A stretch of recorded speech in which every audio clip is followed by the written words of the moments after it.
आता आपल्याला माहिती आहे की जंक फूड, स्क्रीन टाइम, कमी झोप हे काही चॅलेंजेस आहेत बिलकुल. नवीन. कमी मैदानी खेळ हे हो. पण एक चॅलेंज आहे. हं. तर यात सगळ्यात डेंजरस कुठला चॅलेंज आहे? Screen time. तर नुसतं डोळ्यांसाठी ताण नाहीये. तुमचा मेंटल स्ट्रेस जास्त वाढतोय. सुसायडल टेंडन्सीज लहान मुलांमध्ये आलेल्या आहेत. म्हणजे टीनेजर्समध्ये. टीनेजर्सचे प्रॉब्लेम्सच ऑलमोस्ट स्क्रीन टाईम आणि सोशल मीडियामुळे आहेत. आम्ही जेव्हा लहान होतो, खोकला झाला की ते सीतोपलादी चूर्ण आणि मध द्यायची आजी आणि तो ठीक व्हायचा. पण आता तो खोकला त्याला मानत नाही. नाही, आता व्हायरसेस पण बदलले. म्हणजे जनरली काय असतं कॉमन फ्लू किंवा फ्लू वगैरे जे असतात, हे आता व्हायरस म्युटेट होतात आणि लोकं ना अनड्यू ओव्हर मेडिसिनिंग खूप करतात. बॅक्टेरियल नसताना पण अँटिबायोटिक घेणार. मग त्या अँटिबायोटिकला पुढे जाऊन रेझिस्टन्स येणार. 6 महिने बाळाला एक्सक्लुझिव्ह ब्रेस्ट फीडिंग पाहिजे. ह्याच्या व्यतिरिक्त कशाचीच गरज नाही. ॲब्सोल्युटली कशाची नाही. ये रे माझ्या छोट्या बाळा तुला हे देते, ते देते, चॉकलेट्स, आईस्क्रीम हे ते. जे 2 वर्षापर्यंत इंट्रोड्यूस पण नाही केलं तरी चालणार आहे. पण ते करतात. डिलिव्हरी झाल्या बाळ रडणं खूप जरुरी असतं. तर त्या बाळ रडतो म्हणजे ते लंग्स मधलं पाणी फेकलं जातं आणि ऑक्सिजन नॉर्मल असिम्युलेट व्हायची प्रोसेस चालू होते. कॅन्सरची एकच व्हॅक्सिन आहे HPV म्हणून, ह्युमन पॅपिलोमा व्हायरस. तर बरेचदा फॉर्म्युला मिल्कला बेटर मानतात काही लोक आईच्या दुधापेक्षा. नाही. म्हणजे अख्ख्या जगात कुठल्याही तुम्ही पिडियाट्रिक डॉक्टरला विचारलं, mother milk best at any time.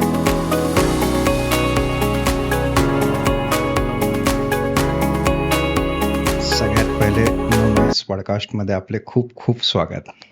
Thank you so much. तर सुरू करूया आपण एका तुमच्या छोट्याशा परिचयाने. मी doctor Priyanka Deshmukh, paediatrician and न्यूनेटॉलॉजिस्ट. नागपूरला प्रॅक्टिसिंग आहे 2015 पासून. त्याच्या आधी ऑरेंज सिटीला वर्किंग होती 1 वर्ष आणि नंतर प्रायव्हेट आणि अटॅचमेंट. पेडियाट्रिक पहिलेपासून तुमचं डिसाइडेड होतं हो, की? मला ऍक्च्युली लहानपणापासून मुलं आवडायची. अच्छा. तर MBBS माझ्या आईची इच्छा होती की मी डॉक्टर बनावे. आणि नंतर मग मी ठरवलंच होतं म्हणजे MBBS केल्यावर की मोस्टली करेल तर पिडियाट्रिक्सच करेल. अच्छा. आणि देवाच्या कृपेने मिळाली. नाईस तर नाईस. ठीक आहे. किती वर्ष झालेत आता प्रॅक्टिस? आता प्रॅक्टिसला ऑलमोस्ट 11 वर्ष होत आहेत. प्रायव्हेट प्रॅक्टिसला. त्याच्या आधी इकडे ऑरेंज सिटीला 1 वर्ष आणि PGच्या वेळेस. लहान मुलांविषयी आपण आज चर्चा करायची आहे. बिलकुल. लहान मुलांच्या हेल्थ विषयी, त्यांच्या सप्लिमेंट्स किंवा वॅक्सिनेशन्स. तर सगळ्यात पहिला जो प्रश्न आहे माझा, की आजच्या मुलांकडे पूर्वीपेक्षा जास्त सुविधा आहेत. बिलकुल. पूर्वीपेक्षा चांगले शिक्षण आहेत, चांगलं हेल्थ केअर आहे, पण पूर्वीपेक्षा ते सुदृढ आहेत का? सुदृढची परिभाषा काय हे बघावं लागेल पहिले. ऍक्च्युली आई वडिलांकडून बऱ्यापैकी जितकं त्यांना आई वडिलांना करता येतं, जसं व्यवस्थित प्रेग्नन्सीमध्ये केअर घेणे, त्याच्यानंतर व्यवस्थित बाळ झाल्यावर डिलिव्हरी नंतरची केअर, त्याचे वॅक्सिनेशन्स, त्याचे औषध पाणी, हे आई वडील शक्यतो आपल्या परीने चांगलंच करायचा प्रयत्न करतात. पण ओव्हरऑल असं आहे की आता मुलं जसं टीव्ही जास्त बघणे, स्क्रीन टाइम आणि आजी आजोबांपासून दूर राहतात, सिंग्युलर फॅमिलीज आहेत. तर ह्या गोष्टींमध्ये थोडीशी डेव्हलपमेंट मला असं वाटतं की जुन्या मुलांची जास्त चांगली होती त्या मानाने नवीन मुलांची. तर सुदृढची परिभाषा नुसती हेल्थ नाहीये, मेंटल हेल्थ पण आहे. करेक्ट. आणि बरेचसे छोटे छोटे गोष्टी ज्या मी नोटीस केल्या की आम्ही जेव्हा लहान होतो, खोकला झाला की ते सीतोपलादी चूर्ण आणि मध द्यायची आजी आणि तो ठीक व्हायचा. पण आता तो खोकला त्याला मानत नाही, आता व्हायरसेस पण बदलले. म्हणजे जनरली काय असतं कॉमन फ्लू किंवा फ्लू वगैरे जे असतात, हे आता व्हायरस म्युटेट होतात आणि लोकं ना अनड्यू ओव्हर मेडिसिनिंग खूप करतात. म्हणजे डॉक्टरनी कधीतरी प्रिस्क्राईब केलं आहे म्हणून तेच मेडिसिन परत रिपीट करणार. त्यांना थोडी ना कळणार आहे की ते व्हायरल होतं की बॅक्टेरियल होतं. आणि तरी विदाऊट म्हणजे बॅक्टेरियल नसताना पण अँटिबायोटिक घेणार. मग त्या अँटिबायोटिकला पुढे जाऊन रेझिस्टन्स येणार.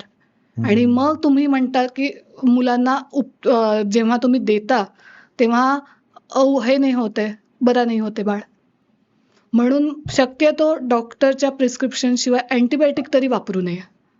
म्हणजे अँटिबायोटिक आपल्या बॅक्टेरियाला स्ट्रॉंग पण करताय आणि म्हणजे गरज नसताना वापरली की आपल्या बॉडीची इम्युनिटी सप्रेस होते. ओके. म्हणजे जसं आता अँटीबायोटिक तुम्हाला व्हायरलमध्ये अँटीबायोटिक देऊन काहीही फायदा नसतो. बरं. Absolutely zero. जर कॉमन फ्लू आहे तो 3 दिवसात तसाच बरा होणार असतो. बरं. तुम्हाला फक्त सिम्पटमॅटिक ट्रीटमेंटची गरज असते. हां. तर हे डिसाईडच पॅरेंट्सला करता नाही येत. म्हणून थोडीशी नाक गळलं, थोडंसं डोकं दुखलं, चालले लगेच मेडिसिन घेऊन चालू करतात. पण गरज नसते. आता तुम्ही एक शब्द वापरला सिम्प्टमॅटिक ट्रीटमेंट म्हणजे काय? सिम्प्टमॅटिक म्हणजे आता सपोज आता तुम्हाला साधं नाक गळतंय. हां. नाक गळणं हे ॲलर्जिक पण असू शकतं. हां. थोडंसं थंड खाल्ल्यानंतर दुसऱ्या दिवशी ती कॉमन बॉडीची रिॲक्शन असू शकते. बरोबर. पण तरी लोक सर्दीचे औषधं चालू करणे, खोकल्याची औषधं चालू करणे गरज नसते. हम्म. मुलगा तसाच तिसऱ्या दिवशी बरा होणार आहे. ओके. तर म्हणून जर हे डिसाईड करता येत नाही म्हणून बेटर की तुम्ही बालरोग तज्ञाचा सल्ला घ्या. राईट. तर जर तुम्हाला आजच्या पालकांच्या कुठल्या एका पर्टिक्युलर सवयीचा मुलांवर किंवा मुलांच्या हेल्थवर खराब परिणाम होताना दिसत असेल तर ती कुठली सवय आहे? आई वडिलांनी पण मोबाईल आणि टॅबलेट लॅपटॉप वापरणे सगळ्यात जास्त. कारण सोशल मीडिया तर वापरतात हा. पण त्याला लिमिटनं आपण लहान मुलांना टाकतो की तू जास्त बघू नको, पण स्वतः तुम्ही करता का? स्वतः नाही करत. स्वतः प्रत्येक आई वडील ऑफिसमधून आल्यावर थकल्यावर आपलं पहिले सोशल मीडिया अकाउंट चेक करतो किंवा रात्री झोपताना जे काय तुम्हाला रील्स बघायचे, फेसबुक बघायचे, व्हॉट्सअप बघायचे ते बघतात. तर मुलं तुम्हाला म्हणजे फॉलो करत असतात. बरोबर. त्यांचं अननोईंगली त्यांचं लक्ष असतं की आई वडील किती तास बघतायत आणि आई वडील फक्त आपल्याला म्हणतात की तू बघू नको. तर हे चुकीचं आहे. तुम्हाला म्हणजे माझं तर स्पष्ट मत आहे, मुलगा 2 वर्षाचा मुलगा मुलगी जे पण आहे बाळ तुमचं 2 वर्षाचा होईपर्यंत no screen time at all. 2 ते 5 वर्षामध्ये 1 तास दिलं ठीक आहे, पण त्याच्यात पण विथ पॅरेंट बघणं खूप जरुरी आहे.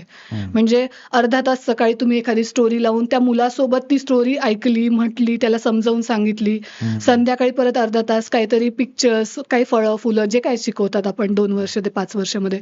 तर विथ चाइल्ड तुम्ही जर स्क्रीन टाइम घेतला 1 तास काही हरकत नाही. आणि 5 वर्षानंतर मुलांना स्वतःची प्रायव्हसी जास्त प्रिय व्हायला लागते. पण त्याच्यातही मी म्हणेल की टीव्ही जास्त प्रिफरेबल आहे रादर दॅन तुमचं टॅबलेट आणि मोबाईल. कारण एकतर डोळ्याची वाढ चालू होते, त्याच्यात मुलं कंटिन्युअस, आणि मोबाईल हे अशी गोष्ट आहे की त्याच्यावर रील्स येत राहतात कंटिन्युअस, तुम्ही थांबवू नाही शकत. आणि मुलाला इतकं डोपामाइन सिक्रेट व्हायला लागतं डोक्यात की तो थांबतच नाही आणि त्याला स्वतःवर कंट्रोल नाही राहत. आणि आई वडील नेहमी त्यावेळेला काम करत असतात काहीतरी. म्हणून शक्यतो आई वडिलांचा वॉच पाहिजे की किती बघतोय, काय बघतोय, कंटेंट काय बघतोय. आणि त्यातला तर टीव्ही प्रिफरेबल असतो कारण टीव्हीवर स्क्रोल नाही करतायत, जास्त स्क्रोल नाही करतायत.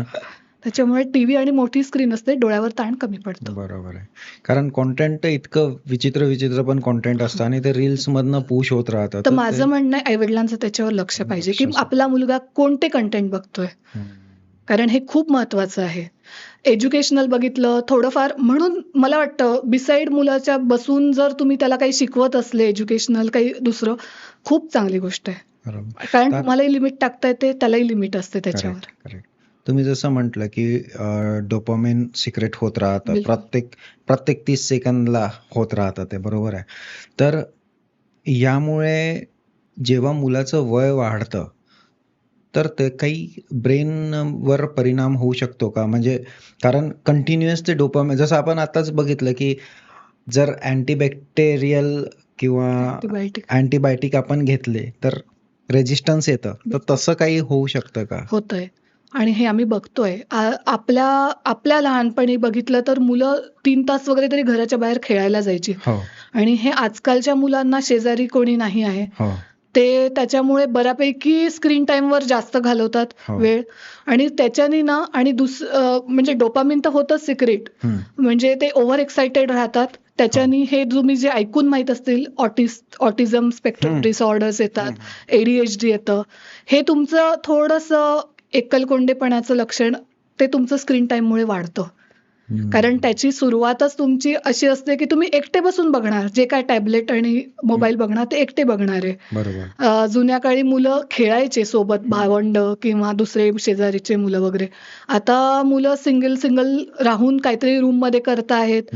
थोडंफार आईवडिलांचं लक्ष असतं काय बघतोय काय नाही. आणि गेमिंग तर बिलकुलच म्हणजे चांगलंच नाही लहान मुलांनी. कारण ह्याचा दुसरा साईड इफेक्ट आहे, रात्री लहान मुलांना झोपायच्या आधी एक मेलाटोनिन सिक्रेट होत असतं, त्याच्याने झोप चांगली येते. बरोबर. तर तुमच्या ह्या सतत स्क्रीन टाइमनी तुमचं हे मेलाटोनिन सिक्रेशन लहान मुलांचं कमी होतं. त्याच्यामुळे जितकी लहान मुलांना आवश्यक झोप असते रात्रीची, तितकी होणं आता कमी होत चाललंय. म्हणजे जसं लहान मुलगा, छोटं बाळ 18 तास झोपतं, थोडे मोठे मुलं 15 तास, 12 तास, आणि जसे आता स्कूल गोईंग मुलं असतात ते 8-9 तासावर येतात. बरोबर. तर हे तुमचं रात्रीचं जागणं, सकाळी उशिरा उठणं, हे वाढलेलं आहे स्क्रीन टाईममुळे. हो. तर त्याच्यामुळे हे त्याचे साईड इफेक्ट्स आहे. आणि बिहेव्हिअरल डिसऑर्डर्स वगैरे येणं हे तर खूप कॉमन झालंय आता, खूपच कॉमन झालंय. आणि ह्याचं बेसिक रूट सगळेच डॉक्टर ह्यालाच सांगतात. म्हणजे जे एक पेशन्स लेवल पण कमी होऊन राहिला आहे त्याच्यामुळे. पेशन्स कमी होतं, चिडचिडा पण वाढतो, ओबेसिटी आली, चाइल्डहुड ओबेसिटी असते आजकाल. खूप मुलं बघितली आम्ही, आपल्या वयात सगळेच ऑलमोस्ट लीन थीन मुलं राहायचे. आता एक तर जंक फूड, पेरेंट्स अफोर्डिंग आहेत, ये रे माझ्या छोट्या बाळा तुला हे देते ते देते, चॉकलेट्स, आईस्क्रीम, हे ते, जे 2 वर्षापर्यंत इंट्रोड्यूस पण नाही केलं तरी चालणार आहे, पण ते करतात. बर्थडे आहे, पहिल्याच बर्थडेला केकचं इंट्रोडक्शन स्वतः आई वडील करतात मुलाला, ज्याची गरज नसते. पुढे स्कूलमध्ये गेल्यावर त्यांचं पिअर प्रेशर असतं, ते खाणारच आहेत. त्यांना इंट्रोड्यूस झाल्यावर ते मागणारच आहे, बर्गर, पिझ्झा, जे काय आहे. पण जितकं आपण 2.5 वर्षापर्यंत, मुलगा शाळेत जाईपर्यंत हे अवॉइड करू शकू, ते मुलाच्या दृष्टीने खूप चांगलं आहे. तर गेल्या 10-12 वर्षाचं तुमचं प्रॅक्टिस आहे, तर यात तुम्हाला काय फरक जाणवले जे अजून पालकांना दिसत नाहीये पण ते तुम्हाला दिसतात आहे, असे काही फरक म्हणजे आता आजारपणांमध्ये म्हणाल, कॉमन जे सामान्य आजार असतात त्याच्यामध्ये आता बघा, जे एक्स्ट्रा वॅक्सिन्स आहेत, जसं चिकन पॉक्स झाला, कावीळ झाला, टायफॉइड झाला, ह्याचा अवेअरनेस वाढल्यामुळे पेरेंट्स बऱ्यापैकी अफोर्डिंग असतात, त्याच्यामुळे ते वॅक्सिन घेतात. तर हे आजार आम्ही आता ओपीडीत बघणं कमी झालंय. जितके आम्ही कॉलेजच्या लेवलला जास्त बघायचो ते आता कमी दिसतात. म्हणजे पॉझिटिव्ह आहे. तसंच मग जसं मी सांगितलं, screen time, childhood obesity, junk फूडकडे, कॉन्स्टिपेशन हा एक नवीन आजार झालाय मुलांमध्ये, की ते 2 वर्षापासूनच इतके पेशंट बघायला मिळते. आजकाल डायरिया कमी झालेत आणि कॉन्स्टिपेशन जास्त वाढले, कारण लाईफस्टाईल मॉडिफिकेशन झालेले आहेत. जंक फूड खाणे, हेल्थ एक्सरसाइज काही नाही करणे, तर त्याच्यामुळे हे आता बिहेव्हिअरल डिझिजेस जास्त आले, एन्व्हायरमेंटल बिहेव्हिअरल डिझीज. म्हणजे जे डिसीजेस एक 40-50 नंतर येत होते ते डिसीजेस आता लहान मुलांना बऱ्यापैकी. म्हणजे आता लहान मुलांमध्ये कसं असतं ना, सर्दी खोकला होणं नॉर्मल आहे, डायरिया होणं नॉर्मल आहे. आणि तुम्हीच बघा, लहानपणी आपल्याला आई वडील अडकवायचे नाही की बाहेर खेळायला चालला. आता प्रत्येक गोष्टीत आई वडील पुढे असतात, बाळा मातीत हात नको घालू, बाळा हे नको करू, पाणी नको खेळू, ते नको करू. तर मुलांना पण आता म्हणजे त्या मनाने मग ते आजार थोडेसे वेगळे झाले. माती पण नाही राहिली, मातीच नाही राहिली फ्लॅट्स मध्ये सगळे आता, आणि ग्राउंड फ्लोअरला असले तरी त्यांना सगळं सिमेंटेड असतं. तर त्याच्यामुळे थोडासा इनबिल्ट रेझिस्टन्स जो असतो, इम्युनिटी, ती ओव्हरऑल कमी आहे. पण अवेअरनेस वाढल्यामुळे दुसऱ्या साईडची म्हणाल की चांगल्या प्रॅक्टिसेस पण आलेल्या आहेत. म्हणजे आई वडील स्वतः शिकलेले आहेत, तर मिथ प्रॅक्टिसेस ज्या असतात त्या बंद झालेल्या आहेत बऱ्यापैकी. जसं लहान बाळाला आपण शहद गुट्टी द्यायचे जुन्या काळचे लोक, अगदी न्यूबॉर्न झाल्या, तर हे तर WHO पण सांगतं, IAP पण सांगतं, हे चुकीचं आहे. 6 महिने बाळाला एक्सक्लुझिव्ह ब्रेस्ट फीडिंग पाहिजे. ह्याच्या व्यतिरिक्त कशाचीच गरज नाही, ऍब्सोल्युटली कशाची नाही. जर आईला दूध नसेल तरच तुम्ही पावडर मिल्क वगैरे जे डॉक्टर रेकमेंड करतात, इन्फंट मिल्क फॉर्म्युला ज्याला म्हणतात, बरोबर, 6 महिन्यानंतर मग विनिंग होतं. विनिंग म्हणजे पूरक आहार आपण देणं चालू करतो. तर त्याच्यात मग तुमच्या घरचं अन्न आम्ही जास्त प्रिफर करतो, रॅदर दॅन तुमचं पॅक्ड फूड किंवा मग फॅन्सी फूड्स. पण इथे कुठेही गुट्टी वगैरे येत नाही. गुट्टीची 1% पण गरज मला नाही वाटत असते. तर आता आपल्याला माहिती आहे की जंक फूड, स्क्रीन टाइम, कमी झोप हे काही चॅलेंजेस आहेत. नवीन कमी मैदानी खेळ, हे पण एक चॅलेंज आहे. तर यात सगळ्यात डेंजरस कुठला चॅलेंज आहे? Screen time. कारण आहे ना, हे डायरेक्टली प्रपोर्शनल आहे. म्हणजे जितकं तुम्ही स्क्रीन टाइमला एक्सपोज व्हाल, तर नुसतं डोळ्यांसाठी ताण नाहीये. तुमचा मेंटल स्ट्रेस जास्त वाढतोय. सुसायडल टेंडन्सीज लहान मुलांमध्ये आलेल्या आहेत, म्हणजे टीनेजर्समध्ये. टीनेजर्सचे प्रॉब्लेम्सच ऑलमोस्ट स्क्रीन टाइम आणि सोशल मीडियामुळे आहेत, आणि असं मला वाटतं. बहुतेक दुसऱ्या पण काही गोष्टी त्याच्यावर डिपेंड आहे. जर स्क्रीन टाइम कमी झाला तर आपोआपच मैदानी खेळ पण वाढतील, बिलकुल, बिलकुल. है ना? कारण मैदानी खेळ म्हणजे मुलांना काय वाटतं, शाळेत जेवढा 1 तासाचा गेम पिरियड आहे, तेवढं खेळलं, झालं. तो घरी पण आले. कुठे होतो आजकाल? तेही आता स्कूल थोड्याशा आता काही काही शाळांमध्ये प्रत्येकाची होतात. प्रत्येकाची स्कूलची आता हा. अशी आहे कंडिशन, त्याच्यावर असतं. स्कूल्सला स्वतःला आता मैदान नाही आहेत. त्याच्यामुळे स्कूल्समध्ये फार प्रॉब्लेम आहे जागेचा. आणि त्याच्यामुळे मग थोडं ओव्हरऑल, आणि घराच्या आजूबाजूला मुलं नाहीये की जसे आधी जुन्या काळी गल्ली क्रिकेट, कबड्डी, हे जे छोटे मोठे खेळ असायचे, याला कुठलेही पैसे लागत नाही आणि काही इन्स्ट्रुमेंट म्हणजे तुमचे खेळणे सुद्धा लागत नाही. फक्त पण आता ते ओव्हरऑल कमी झालं, कारण की शेजारी मुलंच नाही आहे. आणि असले तरी प्रत्येक जण आपला आपला हा क्लास लावलाय, तो क्लास लावलाय. म्हणजे माझं तर स्पष्ट मत आहे, 10वी पर्यंत म्हणजे ऍटलीस्ट 8वी पर्यंत क्लासेसची गरज नाहीये. म्हणजे लहान मुलांना आई वडीलच आजकाल इतके कॉम्पिटेटिव्ह बनवतायत की तू 3रीत नाही गेला, 4थीत नाही गेला, हा क्लास लाव, तो क्लास लाव, हे कराटे क्लास लावला पाहिजे, स्केटिंगचा क्लास लावला पाहिजे. हे झाले खेळाचे, तेही ठीक आहेत एक वेळेस, पण अभ्यासाचे पण क्लासेस लावायला लागले. मग आपण शाळेत कशासाठी पाठवतो? म्हणजे मॅथ्स स्ट्रॉंग झालं पाहिजे म्हणून मॅथ्सचा क्लास लाव, इंग्लिशचा क्लास लाव. ह्याची अक्षरशः म्हणजे लहान मुलांवर ताण किती पडतोय. 8वी नंतर समजू शकते की आता कॉम्पिटेटिव्ह युग आहे, तर थोडं तुम्हाला थोडंसे मार्क्ससाठी वगैरे लावलं. 8वीच्या आधी मुलांना इतक्या लवकर म्हणजे त्यांना प्रत्येक वेळेला शाळेतून आल्यावर पण थकून बागून आल्यावर चालले क्लासला, आणि त्याच्यात आया स्पेशली बिचाऱ्या स्वतःचा सेल्फ टाइम सोडून चालल्या मुलांना सोडायला, आणायला, सोडायला. यात एक 2-3 वर्षापूर्वी मी कोरावर एक क्वेश्चन वाचलेला होता. ते एकदम मला क्लिक झालं. आता तुम्ही जे बोलत होते, एकाने विचारलं होतं की माझा मुलगा 8वीत आहे आणि मी आता त्याला IIT प्रिपरेशनसाठी क्लासेस लावतो आहे, तर ॲम आय लेट? म्हणजे मला लेट झाला आहे का? तर त्याच्यावर सार्केझम केलं होतं एकाने. आता अरे बापरे, 8वीत आहे तो! कितीतरी मुलांनी तर आपल्या आईच्या वॉर्म मध्येच सुरू केलेला आहे अभ्यास. आता हा जोकच झाला ऍक्च्युली. हे IIT आणि मेडिकल एंट्रन्स याची प्रिपरेशन किती आधीपासून चालू करायची. मला आठवत नाही, आम्ही 11वी पासून तरी विचार केला असेल की आता मेडिकलची तयारी चालू करू. सपोज आता आम्हाला डॉक्टर बनायचंय, तर ज्यांना IIT ला जायचंय किंवा मेडिकलला जायचंय ते 11वी पासून विचार करायचे. हे आता थोडं 10 वर्ष आधीपर्यंतची गोष्ट आहे की लोक 8वी पासून चालू झाले. आता त्याच्याही आधी म्हणजे मुलाचं बालपण काही आहे की नाही.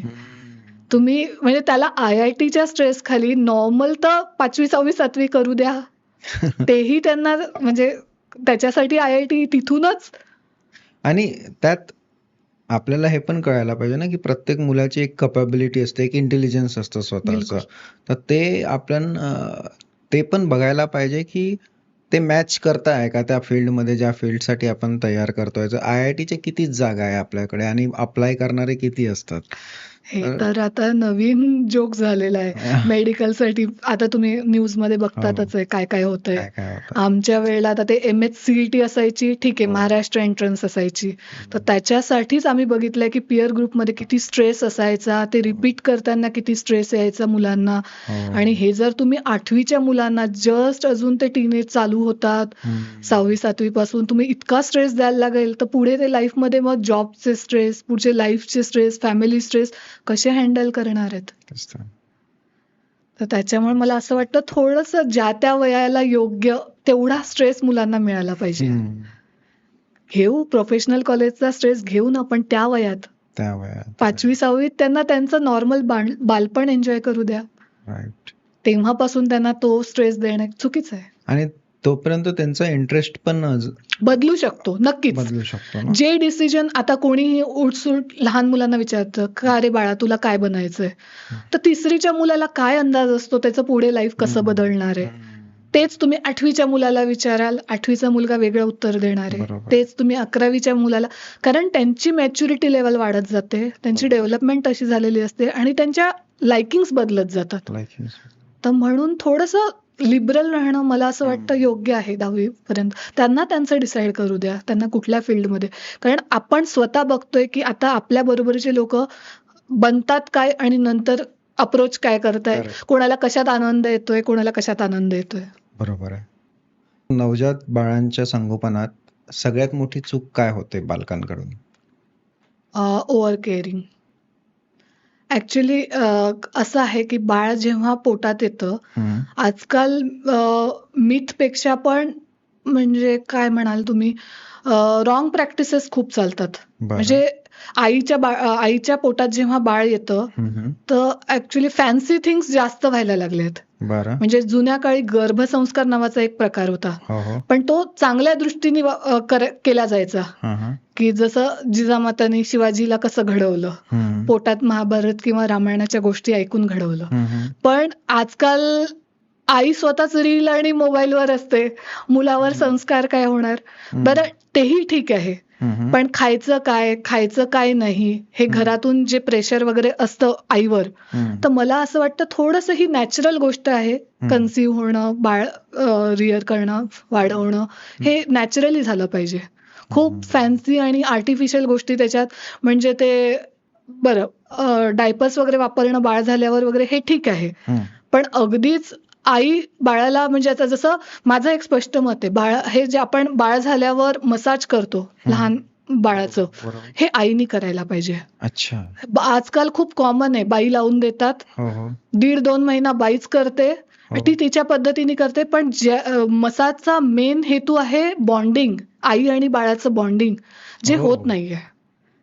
म्हणजे आईचं मसाज वगैरे बाईने केलं, सगळं समजू शकते. आणि आया काही तेवढा वीक नसतात, ही देवानी दिलेली प्रोसिजर आहे. डिलिव्हरी होणं, जरी सी सेक्शन झाला, अनलेस अँड अंटिल खूप मेडिकल इश्यू आहे, ती उठू शकते, बसू शकते, बाळाचे नॉर्मल कामं करू शकते. तर तिने करणं काही हरकत नाहीये, भले घरातले कामं नको करू. म्हणजे पोटाच्या आतली 3 ट्रायमेस्टर आणि पोटाच्या बाहेरची ही 4थी ट्रायमेस्टर, ही मी माझ्या प्रत्येक पेशंटला सांगते. पोटाच्या बाहेरची जी 4थी ट्रायमेस्टर आहे, ह्याच्यात आईनी ऍक्टिव्ह राहायला पाहिजे. पोटाच्या आत तिच्या हातात काही नसतं, बरोबर. पोटाच्या बाहेर तर तिच्या हातात आहे. तर रात्रीचं दूध पाजणं, ह्याच्यासाठी बाया झोपून दूध पाजतात, ज्याने किती मुलांना दूध अडकतं, त्यांना रात्रीचं सफोकेशन होतं. बसून पाजूच शकता ना. 2 मिनिटं तुम्ही उठून बसले बेडवर, बाळाला दूध पाजलं, 15 मिनिटं बर्पिंग केलं, आणि ह्याच्यात एक आनंद असतो रात्रीचं. म्हणजे आजकाल खूप फसी झालेल्या आहेत बाया, म्हणजे त्यांना दूध पाजणं हे एक संकट वाटायला लागलंय. मग उठसूट डॉक्टरनी पहिल्या 3-4 दिवस दूध येत नाही म्हणून फॉर्म्युला मिल्क सांगितलेला असतो, ते कंटिन्यू करतात का? तर फक्त रात्रीचं झोप व्हायला पाहिजे. मग त्याच्यात रात्री घरचे आई आजी जे काय असेल ते पटकन वरचं दूध देऊन देतात का? आईला दूध आहे, आई दूध पाजू शकते. 6 महिने हे WHO, IAP सगळ्यांनीच सांगितलंय, एक्सक्लुझिव्ह ब्रेस्ट फीडिंग पाहिजे. आणि त्याच्यात ते देवाने केलेलं आहे की बाळाचं आणि आईचं नातं, हे बॉन्ड ज्याला म्हणतात, तो स्ट्रॉंग होण्यासाठी या गोष्टी आहेत. बाळ आईला 2 महिन्यापर्यंत बाळाला दिसत नाही, ब्लर दिसतं. आईचा तो चेहऱ्याचा फक्त बाउंड्रीज ओळखतो, ठीक आहे, तो आईला ओळखतो तिच्या स्पर्शाने आणि वासाने. आणि 2 महिन्यानंतरचं बाळाला दिसायला लागल्यावर तो बरोबर आईला ओळखतो, ही माझी आई आहे, ही दुसरी डॉक्टर आहे किंवा दुसरी नर्स आहे, हे बाळाला 2 महिन्यानंतर कळतं. इंटरेस्टिंग. आणि इव्हन त्याच्या वडिलांना तो आवाजाने वगैरे ओळखत असेल, हिअरिंग लवकर येतं, पण दिसणं बाळाचं 2 ते 2.5 महिन्याला असतं.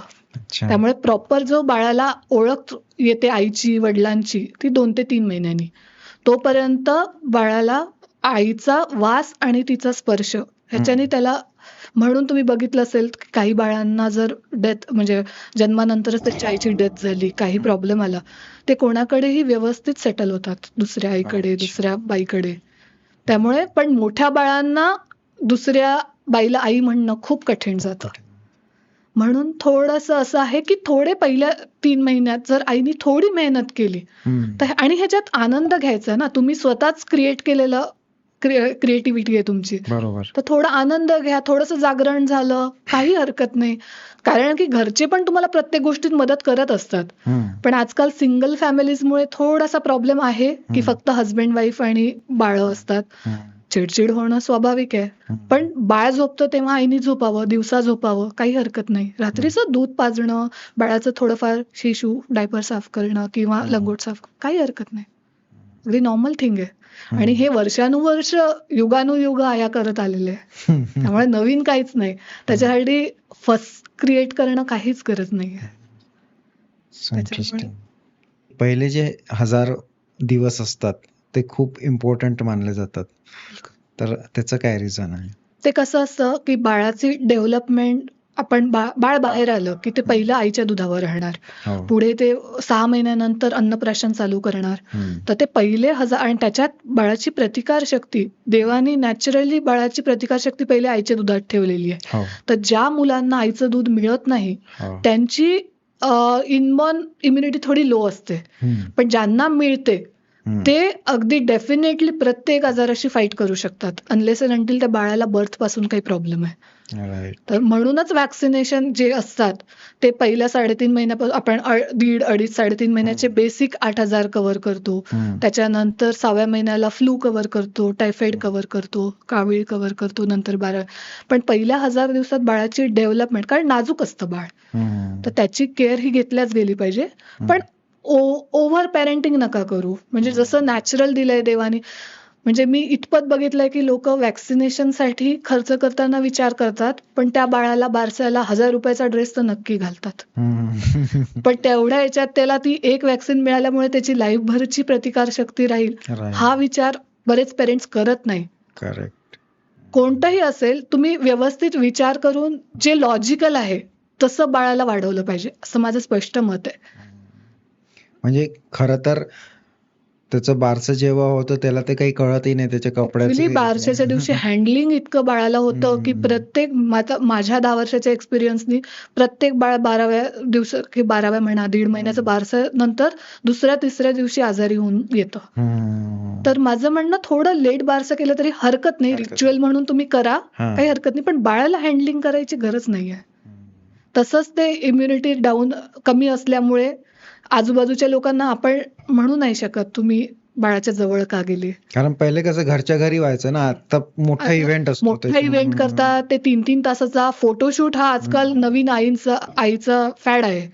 एवढ्या गोष्टीसाठी बाळाला एक्सपोज करायची काही गरजच नाही.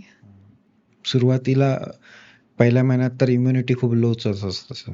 आणि आपण जितकं वाचवू बाळाला दुसऱ्यांच्या टच पासून, इन्फेक्शन पासून, तितकं बेटर आहे ना. बाळाला प्रिव्हेन्शन केलेलं कधीही बेटर असतं रादर दॅन क्युअर. 6 महिन्याच्या आत त्याला अँटीबायोटिकचे डोस गेलेच पाहिजे असं कोणी सांगितलंय? तर बरेचदा फॉर्म्युला मिल्कला बेटर मानतात काही लोक आईच्या दुधापेक्षा. नाही. हे एक म्हणजे अख्ख्या जगात कुठल्याही तुम्ही पिडियाट्रिक डॉक्टरला विचारलं, mother milk best at any time. मग फॉर्म्युला मिल्कचा रोल काय आहे? फॉर्म्युला मिल्कचा रोल असा असतो, आजकाल म्हणजे आई बनण्याचं वय जे आहे मुलींचं ते 30 वर्षाच्या आसपास गेलेलं आहे. 30 ते 33 वर्ष. आणि ती मुलगीच मॅच्युअर होता होता ते त्यांची लाईफस्टाईल मॉडिफिकेशन जास्त असतात. जंक फूड खाणे, ओबेसिटी असते, बरेच पीसीओडी सारखे प्रॉब्लेम्स असतात. तर ओव्हरऑल हॉर्मोनल चेंजेसमुळे बऱ्याच आयांना दूध नाही येत डिलिव्हरी नंतर. तर ते आपण बाळाला जन्मानंतर ऍटलिस्ट 4 तासाच्या आत दूध जाणं जरुरी असतं. जर आईला दूध नाही तर बाळाला भूकं आपण ठेवू नाही शकत. आणि जुन्या काळी गाईचं दूध प्रिफर करायचे, पण गाईच्या दुधाचे कॉम्प्लिकेशन्स आल्यामुळे थोडंसं सिमिलर टू मदर्स मिल्क म्हणून हे इन्फंट मिल्क फॉर्म्युलाचं इन्व्हेन्शन झालेलं आहे. तर ऍटलिस्ट 2-3 दिवस जर गरज पडत असेल तर तेवढं देणं. तोपर्यंत 3 दिवसात इव्हन सी सेक्शनची आई रिकव्हर झालेली असते, तोपर्यंत तिला दूध यायला लागलेलं असते. त्यामुळे आईच्या दुधाला पर्यायच नाहीये. अनलेस अंटिल तिला काहीतरी मेडिकल प्रॉब्लेम आहे आणि तिची डेथ झालेली आहे किंवा बिलकुलच दूध येत नाही, त्याच मुलांना इन्फंट मिल्क फॉर्म्युला मिळायला पाहिजे. पण आई आळशी आहे किंवा घरची आळशी आहे म्हणून नाही. बरं, आता मुलांची वाढ योग्य रीतीने होत आहे हे कसं ओळखावं? किंवा बरेचदा काय होतं की हाईट वाढण्यासाठी वगैरे पण औषधं घेतात लोक, तर ते काय खरंच काम करतं असं गरज काही नाहीये, असतं? गरज नाहीये.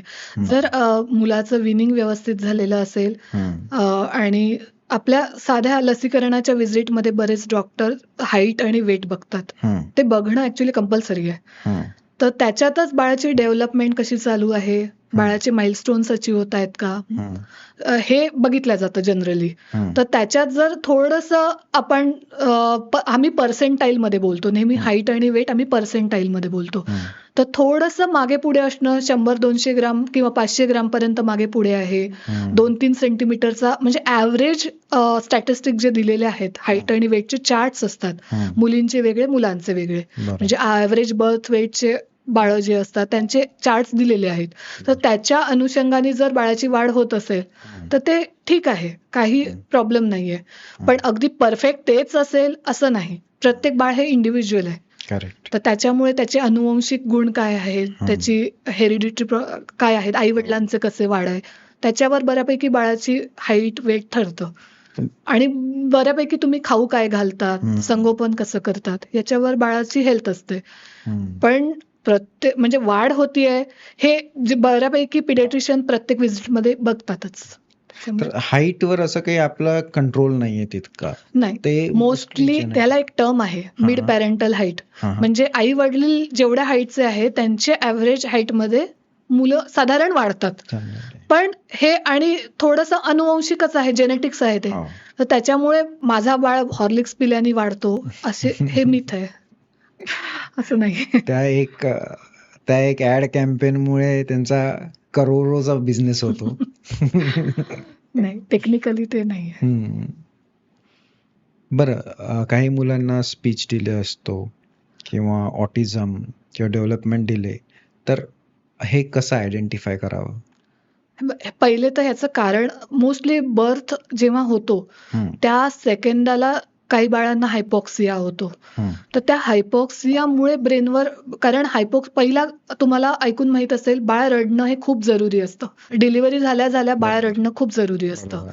तर त्या बाळ रडतो म्हणजे त्याचं म्हणजे लंग्स मधलं पाणी फेकलं जातं आणि ऑक्सिजन नॉर्मल असिम्युलेट व्हायची प्रोसेस चालू होते. हो. तर जे बाळ रडत नाही तर ते किती सेकंद रडत नाही, किती मिनिट रडत नाही, तोपर्यंत ब्रेनला ऑक्सिजन पोहोचत नाही. कारण बर्थ नंतर आपण आईची नाळ काढतो, म्हणजे बाळाची आणि आईची जे कनेक्शन असतं ते बंद करतो. त्याच्यामुळे पोटात बाळ असताना जे ऑक्सिजन म्हणा, न्यूट्रिशन जे नाळेतून जात असतं बाळाला, अम्बिलिकल कॉर्ड ज्याला म्हणतात, ते बंद होतं. त्यामुळे देवाने ही प्रोसेस केलेली की बाळ बाहेर आल्यावर त्याला श्वास घेणं जरुरी आहे. हो. तर काही मुलांना जर बर्थला काही प्रॉब्लेम झाले, डिलिव्हरीच्या वेळेस जर कॉम्प्लिकेशन झाले तर हायपॉक्सिया होतो. मग ब्रेनवर परिणाम हायपॉक्सियाचा असा असतो की बाळाला पुढे जाऊन सेरेब्रल पाल्सी होणे, म्हणजे ऑक्सिजनच्या कमीमुळे पुढचे प्रॉब्लेम्स असतात, ब्रेनचे थोडेसे डिफेक्ट राहणे. तर हे तुम्हाला बाळाच्या 2 ते 3 वर्षामध्ये दिसायला लागतात. काही बाळांचे हातपाय कडक राहून, ज्याला सेरेब्रल पाल्सी म्हणतात. अच्छा. काही बाळांना स्पीच डिले येतो. तर कारण त्याचं म्हणजे ब्रेन मधलं त्या सेंटरला हायपॉक्सिया झालेला असतो. तर असे हे वेगवेगळे असतात. किंवा मग बाळाला काही ह्या गोष्टींमुळे मोस्टली ऑटिझम आणि ADHD ज्याला म्हणतात, हे एक कारण त्यांचं दिलेलं आहे. काही कारण जेनेटिक आहेत. काही आजारांमुळे हे होतात, पण कॉमनेस्ट बर्थ अस्पेक्सिया याला म्हणतात आमच्या भाषेत. ते पुढे हे दाखवतात speech. This is one of the reason. बिलकुल.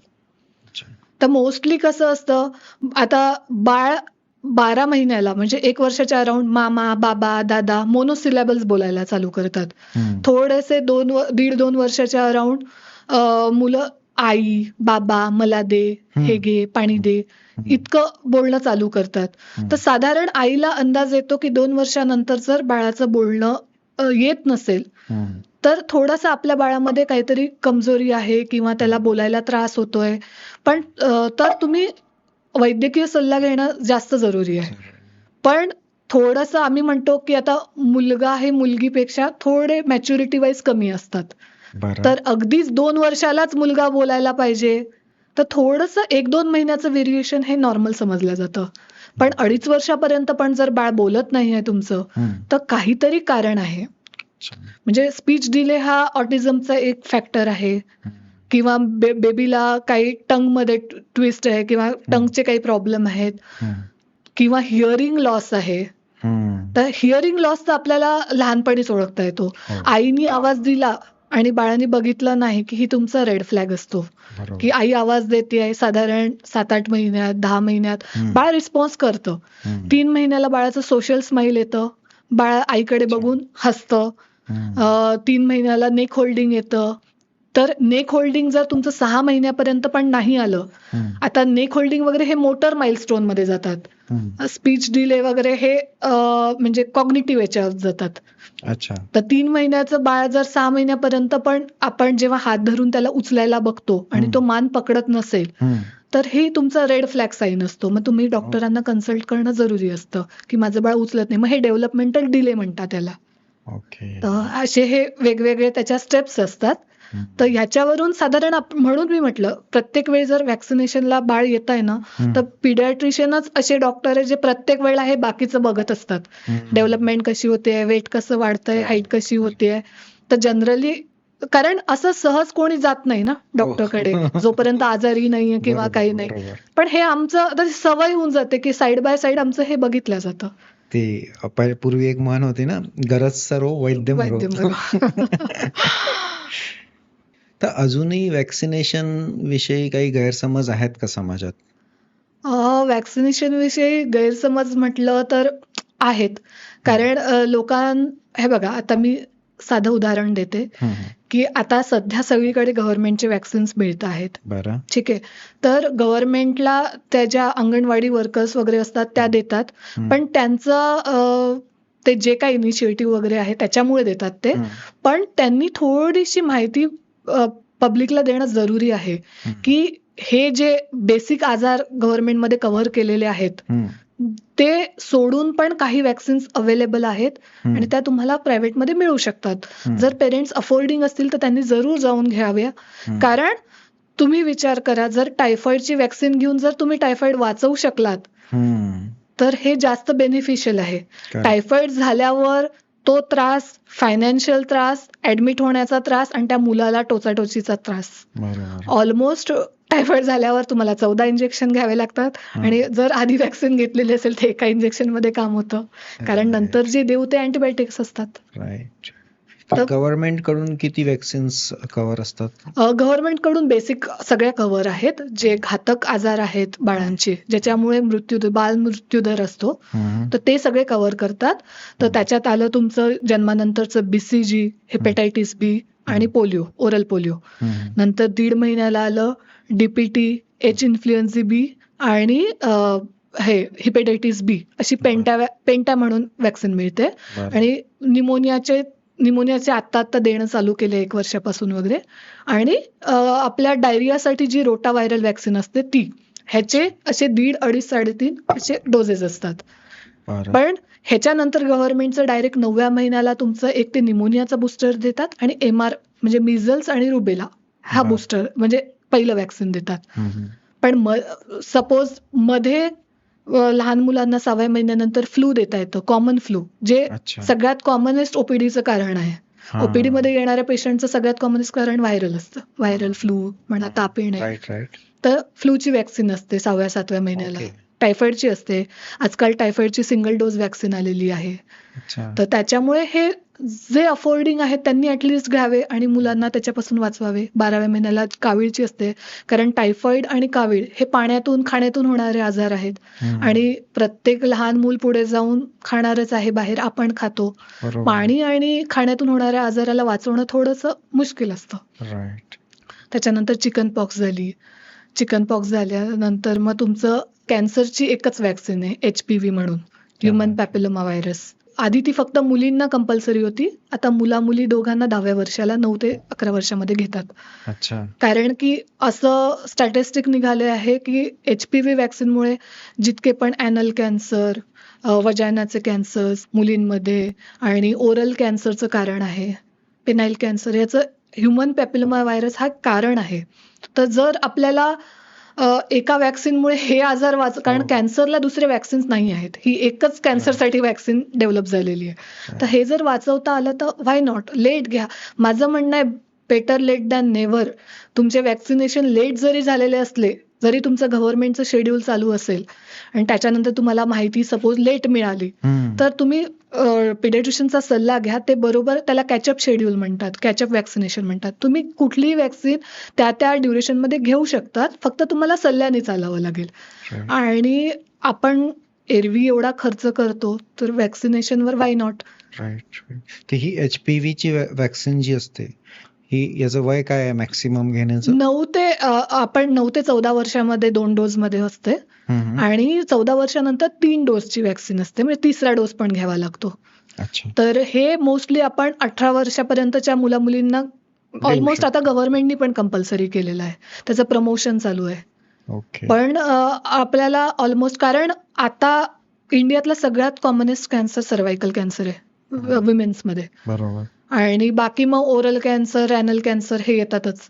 तर म्हणून ते रिसर्च नंतर प्रूव्ह झालेलं आहे की जर या व्हॅक्सिननी काही पर्सेंटेजमध्ये पण जर कॅन्सर वाचत असेल तर ते लहान मुलांना देऊन प्रॉबॅबिलिटी कमी करा कॅन्सरची. राईट. कारण बाकी कॅन्सर नाही वाचवू शकत. कारण HPV विषयी मला पण नव्हतं माहिती, नवीन आलेलं आहे काय? हो, नाही, HPVचं आता झालं ऑलमोस्ट 5-7 वर्षापासून प्रायव्हेट सेक्टरला आहेच, पण आता गव्हर्नमेंटच्या पण काही इथे देतात. आता स्कूलिंगमध्ये 1 डोस कंपल्सरी केलेला आहे, म्हणजे स्कूलच्या 5वीतल्या वगैरे मुलांना स्कूलमधूनच देतात, पण ते सिंगल डोस देत आहेत. ऍक्च्युली 2 डोसचं शेड्यूल आहे. अच्छा. तर हे चांगली गोष्ट आहे, म्हणजे द्यायला. डेंग्यूची व्हॅक्सिन अजून आलेली नाहीये, पण आता तुम्ही ऐकून माहित असाल डेंग्यू किती कॉमन झालेला आहे. आणि त्याच्यावर म्हणजे रिस्क पेक्षा थोडंसं व्हॅक्सिनमुळे जर रिवॉर्ड जास्त मिळत असेल तर व्हाय नॉट. पण डेंग्यूची व्हॅक्सिन अजून प्रूव्हन नाहीये, म्हणजे आलेली नाही. कारण आम्ही आता 10-15 वर्षाच्या एक्सपिरियन्सनी सांगतो की आता टायफॉइड आम्हीच कमी बघतो, कारण सिंगल डोस व्हॅक्सिन आहे. जर लहान बाळांना झालेली असेल तर त्याच्या इम्युनिटी इनबिल्ट तयार होते, पुढे आम्हाला केसेसच कमी बघायला मिळतात. फक्त ह्या अशा 5 व्हॅक्सिन अशा आहेत ज्या प्रायव्हेट सेक्टरमध्ये आहेत, कारण त्यांची कॉस्ट असते बनवायची. राईट. मल्टीव्हिटॅमिन्स, हेल्थ ड्रिंक्स, त्याच्यानंतर प्रोटीन पावडर्स आणि इम्युनिटी बुस्टर्स. तर याची गरज किती आणि हे मार्केटिंग गिमिक किती? मोस्टली आपण जसं आता WHO रेकमेंड करतं, बर्थ झाल्यानंतर व्हिटॅमिन D ह्याचे ड्रॉप्स बाळाला चालू होणं गरज असते. कारण आईच्या शरीरातून बाळ निघालेलं असतं, ती स्वतःच डेफिशियंट होते कॅल्शियम, आयर्न आणि व्हिटॅमिन D मध्ये. तर आपण बाळाला चालू ठेवल्याने त्याचा फायदा, बेनिफिट जास्त आहे. कारण आपण एक्सक्लुझिव्ह ब्रेस्ट फिडिंगवर ठेवतो बाळाला. आईच्या दुधातून आयर्नची मात्रा कमी असते, म्हणून बर्थ नंतर व्हिटॅमिन D चालू असणे, 400 IU डेली, हे चांगली गोष्ट आहे. 6व्या महिन्यानंतर आयर्न चालू होणे, कारण इंडियात सगळ्यात कॉमनेस्ट न्यूट्रिशनल ॲनिमिया आहे, म्हणजे आयर्न डेफिशियन्सी ॲनिमिया. तर 6 महिन्याला जेव्हा विनिंग होतं बाळाचं, म्हणजे पूरक आहार जेव्हा चालू करतो, तर तेव्हा आपल्याला आयर्नची गरज जास्त असते. आणि देवानी जन्मानंतर 6 महिने पुरेल एवढं आयर्न आईकडूनच बाळाला पाठवलेलं असतं. म्हणजे कारण मोस्टली आईच्या ब्लडमध्ये जेवढं असतं तेवढं बाळाला आलेलं असतं. त्याच्यामुळे बाळ सस्टेन 6 महिने करतं, पण त्याच्यानंतर त्याची डेफिशियन्सी चालू व्हायला लागते. आणि हे पूरक आहारमध्ये अजून आपल्याला ऍडजस्टमेंट असतात बाळाला वरचं अन्न चालू करायच्या वेळेस, तर त्याच्यात थोडंसं आयर्न सप्लिमेंट 3 महिन्यासाठी असणं जरुरी आहे. तर या व्यतिरिक्त मल्टीव्हिटॅमिन्स वगैरे डिपेंड्स बाळाची हेल्थ कशी आहे, बर्थ नंतर बाळाची आरोग्य कसं आहे, त्याला काही म्हणजे दुसरे काही प्रॉब्लेम्स आलेले आहेत का, त्याच्यावर चालू होतात. बाकी मोठ्या मुलांना प्रोटीन पावडर आणि जर मालन्यूट्रिशन आलेलं असेल बाळाला, तर तुम्ही सप्लिमेंट म्हणून चालू करणं कधीही चांगलं आहे.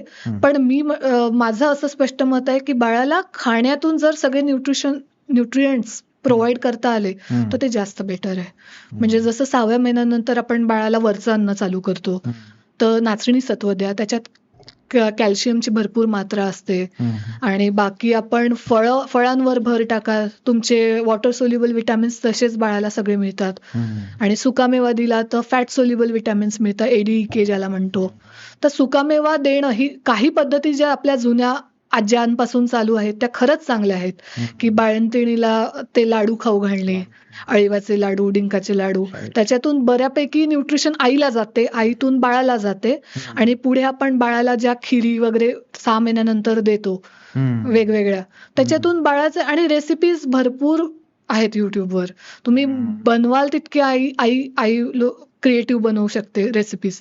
फक्त फळं, भाज्या आणि थोडंसं सुकामेवा ह्याच्यावर भर देऊन तुम्ही बाळाची हेल्थ चांगली ठेवू शकतात.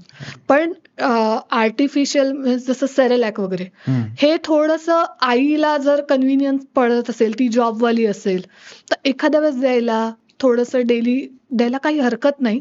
पण त्याच्यावरच पूर्ण भर असला पाहिजे आणि त्याच्यावरच खर्च करायला पाहिजे, हम्म. या मताच्या मी अगेन्स्ट आहे. म्हणजे इट इज नॉट रिप्लेसमेंट, फक्त एक सपोर्ट सपोर्ट. आई आजारी आहे, आई बाहेरगावी म्हणजे आई गेलेली आहे, किंवा घरच्यांना थोडंसं बनवणं त्या दिवशी जमलेलं नाहीये, सेरेलॅक देणं काही हरकत नाही. बरं, आता एक अजून प्रॉब्लेम होत आहे ओबेसिटीचा मुलांमध्ये. Childhood obesity. तर त्याबद्दल थोडं बोला. चाइल्डहुड ओबेसिटीचं बेसिक कारण तर आता जंक फूड बिहेवियर, म्हणजे ओव्हरऑल जंक फूडचं इंट्रोडक्शन खरंच आई वडीलच करतात. हा. मी जसं सांगितलं, पहिल्या वर्षालाच केक पासून सुरुवात होते, ज्याची गरजच नाहीये. किंवा आपण हॉटेलमध्ये जातो म्हणून मुलाला ते समोसा खाऊ घालणं किंवा जे काय तुमचं पिझ्झा बर्गर खाऊ घालणं. बाळाला एकदा चटक लागली, त्याचे टेस्ट बड ऍक्टिव्ह झाले की मग बाळ पुढे मागणारच आहे.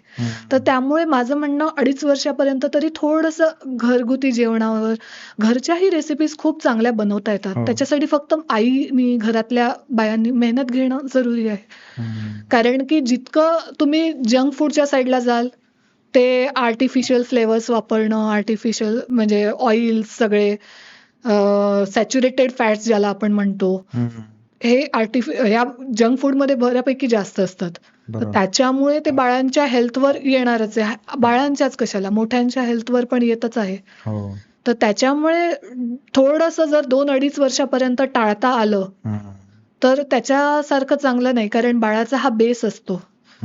बेस जर तुम्ही चांगल्या अन्नांनी, आणि आता नवीन कन्सेप्ट आहे, दुधात अडल्ट्रेशन आहे, पनीरमध्ये अडल्ट्रेशन आहे, सगळं आहे. पण ह्या गोष्टी ना अनअवॉइडेबल आहेत. जसं व्हेजिटेबल्समध्ये आता खूप सारे पेस्टिसाइड्स वगैरे येतात. आपल्याला म्हणून आई शिकलेली पाहिजे. आईला जर थोडं सायन्स कळत असेल तर ती व्यवस्थित प्रोसेस करूनच फूड देणार आहे, म्हणजे व्यवस्थित धुवून देणार आहे, व्यवस्थित कापून देणार, जे काय ती बनवणार आहे घरात फूड. पण आता ह्या गोष्टीवर आपला कंट्रोल नाहीये. पनीरमध्ये हे मिक्स केलं आहे, दुधात ते मिक्स केलं आहे, ह्या गोष्टी आपण, कारण सगळेच एक्सपोज्ड आहे. हेच एक मेन कारण आहे कॅन्सरचं. पण ह्या गोष्टी सगळेच एक्सपोज्ड आहे, त्यामुळे काय काय बंद करणार? म्हणजे तुम्ही दुधात काहीतरी टाकलेलं आहे, युरिया टाकलेला आहे म्हणून तुम्ही दूधच देणं बंद करणार बाळाला, हे चुकीची गोष्ट आहे. कारण काय, लहान मुलांना ऍटलिस्ट नको 2 लिटर, पण ऍटलिस्ट तुमचे दिवसाचे 400 ml लहान मुलांना दूध जाणं जरुरी आहे. छोटा ग्लास एक. कारण दुधातून आणि थोडंफार ऑथेंटिक जागेवरून जर घेतलं घरच्यांनी, तर तेवढे आपल्याला थोडंसं हे करता येतं की नाही बाबा चांगल्या गवळ्याचं दूध आहे, तर हे मॅनेज करण्यालायक आहे. बरोबर आहे. बाकी आता पनीर वगैरेचं त्याचा दिसतच आहे, त्याला कंट्रोल नाहीये कोणाचा. आता मुंडे साहेबांनी बराच बघूया आता. बरं, जेव्हा बाळ लहान असतं तेव्हा म्हणजे 4-5 वर्षाचं होईपर्यंत एक कॉमन प्रॉब्लेम असतो की आजारी पडतं. तर कधी पालकांनी घाबरायला पाहिजे आणि कधी घाबरू नये, तर कसं आपण डिस्टिंग्विश करणार? काही थोडा ताप आला, हे बघा, हे कॉमन आजारांमध्ये येतं. मोस्टली कसं असतं ना, 1-2 दिवसाचा ताप हा सहज मॅनेजेबल असतो, अनलेस अँड अंटिल तो 101-102च्या वर जात नाहीये. म्हणजे साधं पॅरासिटामॉल देणं हे प्रत्येक आईला माहित असतं. डॉक्टर, पिडियाट्रिशियन्स शिकवून ठेवतात की तुम्ही जर ताप वाटला तर पुसून काढा. पॅरासिटामॉल द्या. हम्म. तर याच्यात अयोग्य असं काहीच नाही. हम्म. पण जर बाळाला दुसरे काही प्रॉब्लेम्स येत आहेत, श्वास घ्यायला त्रास होतोय, जसं हम्म. तेच इंडिकेट करतं निमोनियाकडे. हो. जर बाळाला अतिसार म्हणजे खूप डायरिया होतोय, दिवसातले 20-20, 15-15 वेळा बाळाची पातळ संडास होतीये, हम्म. तर हे अलर्ट साईन असतात, रेड फ्लॅग साईन असतात. कारण ह्याच्यामुळे तुमचं बाळ एक दिवस सस्टेन करू शकेल, पण हम्म. पुढे त्याला डिहायड्रेशन होऊन पुढचे प्रॉब्लेम चालू होतात. Right. म्हणून ऍटलिस्ट 24 तासात तरी वैद्यकीय सल्ला घेणं जरुरी आहे. पण छोटासा, आता माहितीये तुम्हाला, उन्हात जाऊन आलंय बाळ, थोडासा ताप आला, हम्म. तर ओव्हर पॅम्पर्ड नका करू. थोडंसं स्टेबल ठेवा. बाळाला स्वतःला देवानी प्रतिकारशक्ती दिलेली आहे. हम्म. 24 तास सहज मॅनेज होऊन जातात. तर ते काय आयडेंटिफाय करता आला पाहिजे आपल्याला की हा, कधी म्हणजे आता आपल्याला फीवर विथ रॅश असेल, काही दाणे येत आहेत अंगावर, तर ही तुमचं रेड फ्लॅग साईन झाली. फीवर पण आहे, रॅश पण येते आहे, बाळाचे डोळे लाल होत आहेत, मग हे तुम्हाला थोडंसं वेगळीकडे डायरेक्ट करतं. मग तुम्हाला वैद्यकीय सल्ला घेणं जरुरी आहे. पण नुसता ताप आहे, थकवा वाटतोय बाळाला, भूक नाहीये, हा कॉमनेस्ट क्वेश्चन आहे, आमचं बाळ जेवत नाही, हम्म. तर असं काही छोटे मोठे प्रॉब्लेम असेल तर 24 तास थांबायला काहीच हरकत नाही. कारण एखाद्या वेळेस ते नॉर्मल असतं. बाळा काय रोजच जेवले पाहिजे असं नाहीये. नाही बाळाला एखाद्या दिवस खायची इच्छा होत असेल मळमळ थोडीशी, काही हरकत नाही. एक वेळेचं न जेवल्याने काहीही होत नाही. ते आजकालच्या ओव्हर मम्मीज जे आहेत, हम्म. खारे बाळा, खारे बाऊल बाऊल खाल्लंच पाहिजे, हे पण खाल्लंच पाहिजे, ते पण खाल्लंच पाहिजे, 4 वेळचं जेवण केलंच पाहिजे. अरे त्या बाळाची तेवढी ऍक्टिव्हिटी नाही आहे, तो बाहेर जात नाहीये, तो खेळत नाही, आउटडोअर स्पोर्ट्स नाहीये, आणि तरी तुम्ही एक्सपेक्ट कराल की त्याची एवढी भूक राहीलच. हे चुकीचं आहे. तर थोडंसं ओव्हर पॅम्परिंग नको. ठीक आहे, पण जेव्हा खरंच तुम्हाला वाटतंय हे आपल्याला समजण्याच्या पलीकडे आहे, जाऊन व्यवस्थित सल्ला घ्या, काही हरकत नाही. तर हे ओव्हर इटिंग पण ओबेसिटीचं कारण असू शकतं बिलकुल का? बिलकुल. कारण की मी सांगते, म्हणजे सॅच्युरेटेड फॅट, मी सांगितलं तसं सॅच्युरेटेड फॅट्स खूप जात आहेत. न्यूट्रिशियस पेक्षा जसं मैदा खूप जातो आहे मुलांना, ग्लुटीन ज्याला आपण म्हणतो, तर त्याच्यामुळे काय होतंय, हे बॉडी, जसं आता आम्ही म्हणतो मिलेट्स वाले, आपण जेव्हा हे चालू करतो आपला पूरक आहार, तेव्हा मिलेट्स द्या. म्हणजे ज्वारीची, बाजरी, थोडंसं रागी, हे सगळे मिलेट्स मध्ये येतात, याचं पॉरेज बनवा. तसंच हे आपल्यासाठी पण लागू होतं की ज्वारी बाजरीची भाकरी खाणं, नाचणी खाणं, हे डायजेस्टिव्ह फायबर्स जास्त असतात, डायजेशन लवकर होतं. तेच तुमचं ग्लुटीन म्हणजे मैदा, व्हीटचं जे प्युरिफाईड हे असतं, ते पचायला जड, त्याच्यानी स्टमक अपसेट, गॅसेस होणं, आणि मग ह्या गोष्टी तुमची ओबेसिटी वाढवतं, कारण तुमचं तेवढी ऍक्टिव्हिटी नाही आहे. तर आणि oily food, junk food, crispy food, खूप सॉल्टी फूड, स्पायसी फूड, हे डायरेक्टच तुमचं म्हणजे टेस्ट बर्डसाठी चांगलं, पण हेल्थसाठी धोकादायक. राईट. तर त्याच्यामुळे ओबेसिटीची हेच कारण आहेत. तर मेन म्हणजे लहान मुलांनी बाहेर आउटडोअर खेळायलाच पाहिजे, ऍटलीस्ट 2 तास. बरोबर. आणि आता तर ते फूडवर पण इंजिनिअरिंग करतात ना, ते टेस्टला इतकं परफेक्ट करतात की ते त्याचं पण पॅकेट फूड मध्ये प्रिझर्वेटिव्ह इतके ऍड केलेले असतात की जे आपल्या आरोग्यासाठी एकदम डेंजरस आहेत. तर त्याच्यामुळे हे पण जितके पण प्युरिफाईड प्रॉडक्ट्स आहेत सगळे, ज्याच्यातून पूर्ण फायबर्स काढून घेतलेले आहेत, तर ते आरोग्यासाठी चांगले, हे ओबेसिटीज क्रिएट करणार. त्यामुळे ते साचत जातात. आणि मेन म्हणजे fats, saturated fats very dangerous. आणि ते खाण्याची इच्छा होत राहते. टेस्ट बडला खूप ऍक्टिव्हेट करतात. पॅकेट फूड मोस्टली, मी म्हणून म्हटलं 2.5 वर्षापर्यंत जर तुम्ही अवॉइड करू शकले पॅकेट फूड, मैदा, हे जे केक्स, बन्स सगळे, तर कारण स्कूलिंग मध्ये थोडंसं पिअर प्रेशर येतं लहान मुलांवर, त्यामुळे त्यांना इंट्रोडक्शन हे येतच. पण तोपर्यंत तर तुमच्या हातात आहे बाळ. बरोबर आहे. पुढे आहेच त्यांना इंट्रोडक्शन, मग ठीक आहे एखाद्या वेळेस दिलं, वीकली वन्स. मॅगी, दुसरी गोष्ट, मॅगी बाबा खूप आवडीचा पदार्थ आहे तो खूपच लहान आवडीचा मुलांचा. पदार्थ आहे. बरं, गुगल डॉक्टर आणि सोशल मीडिया यामुळे पालक जास्त इन्फॉर्म्ड झाले की जास्ती गोंधळलेले आहेत? गोंधळलेले आहेत. ऍक्च्युली काही गोष्टी या निग्लेक्ट करायच्या असतात, पण काही आपल्याला एक्स्ट्रा इन्फॉर्मेशन म्हणून गुगल वापरलं तर ओके आहे, काही प्रॉब्लेम नाही. पण गुगल वरून सर्च करून मेडिसिन देणं हे सगळ्यात डेंजरस गोष्ट आहे. कारण प्रत्येक बाळाचा कारण पिडियाट्रिशियन हे शिकलेलेच ते असतात. प्रत्येक बाळाच्या वजनानुसार औषध देणे, त्याच्या रिक्वायरमेंटनुसार औषध देणे. पण तुम्ही केवळ गुगलवर वाचलं आहे की सर्दीसाठी हे औषध आहे, पण तुम्हाला जर कळलंच नाही ते किती डोसमध्ये, किती दिवसासाठी, किती प्रमाणात गेलं पाहिजे, तर हे व्हेरी डेंजरस. हो. आणि गुगलला बरेचदा ना मी बघितलंय की एखादा प्रॉब्लेम घेऊन तो शेवटी कॅन्सर पर्यंत घेऊन जातो. बरं, प्रत्येक पालकाला माहिती असावे असे काही फर्स्ट एड? पहिले जे सांगितलं, ताप आल्यास जरूर पॅरासिटामॉल द्या. कारण तापाचं असं आहे, पहिल्या 5 वर्षापर्यंत ताप जर डोक्यात गेला तर बाळाला झटके येऊ शकतात, कॉन्व्हल्जन्स ज्याला म्हणतात. त्याला फेब्राईल कॉन्व्हल्जन म्हणतात. म्हणून योग्य वेळी जर तुम्हाला डॉक्टरकडे पोहोचायला वेळ असेल तर बिलकुल 1 डोस पॅरासिटामॉल द्या. 2ही डोस 6 तासाच्या अंतराने दिले तर काहीही नुकसान नाही. बाळाला पुसून काढा. ऍटलीस्ट बेसिक ही इन्फॉर्मेशन पाहिजे पेरेंट्सला. तसंच आम्ही ज्याला रेड फ्लॅग म्हणतो, ह्या रेड फ्लॅग सायन्स आई वडिलांनी शिकून ठेवणं केव्हाही गरजेचं. जसं छोटं बाळ जर उलटं झोपलेलं आहे आणि त्याला दूध पिताना ठसका लागला आणि त्याच्या श्वासनलिकेत जर दूध गेलं तर बाळाला तुम्हाला ते कळलंच पाहिजे की बाळाला त्रास होतोय, सफोकेशन होतंय. ठीक आहे, तर त्याला व्यवस्थित एका साईडनी करणं किंवा एखाद्याच बाळाने उलटी केली, ती नाकातून पण येते. जनरली बाळाला आपण दूध पाजल्यानंतर बर्पिंग करताना बऱ्याच वेळेला नाकातून उलट्या करतात बाळं, नाकातून तोंडातून दूध येतं. तर अशा वेळी काय करायचं हे आईला माहीतच पाहिजे. त्याच्यात तुम्हाला बाळाला एका साईडला करून पात थोपटून त्याच्या तोंडातला आणि नाकातलं व्यवस्थित साफ करून घ्यायचं असतं.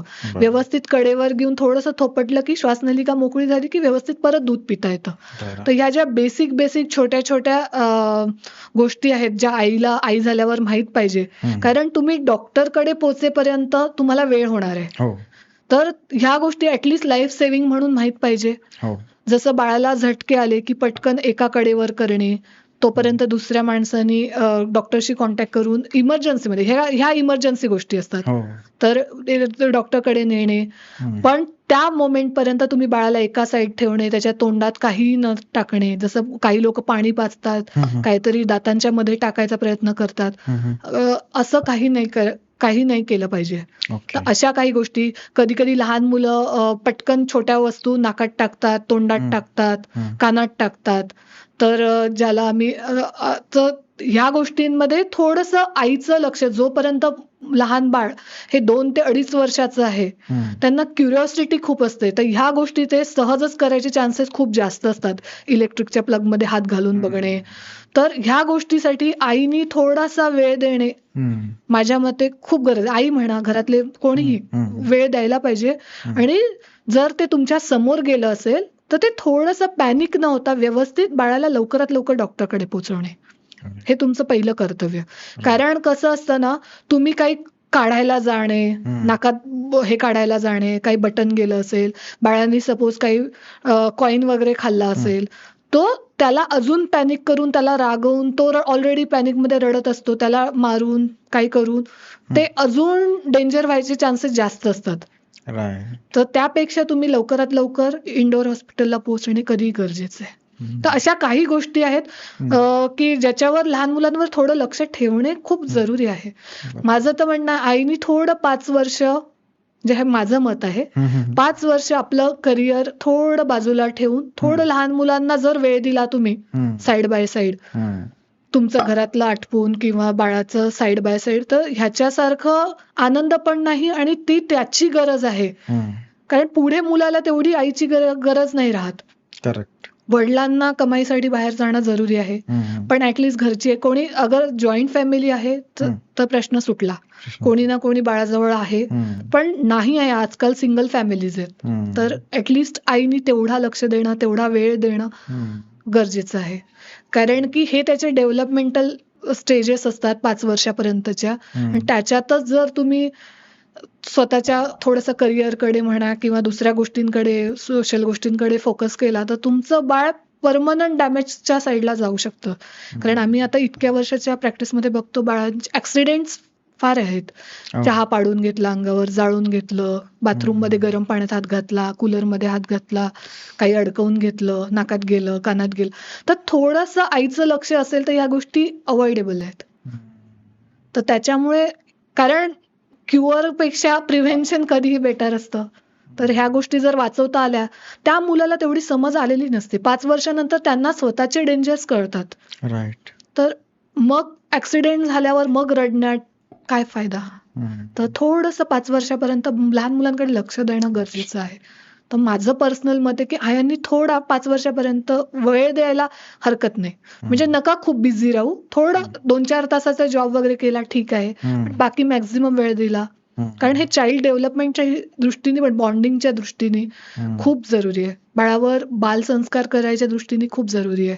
कारण जेवढं आई शिकवू शकते, पहिली टीचर नेहमी आई असते. राईट. जेवढं आई शिकवू शकते तेवढं जगात कोणीच नाही शिकवू शकत. टीचर्स वगैरे नंतर येतात.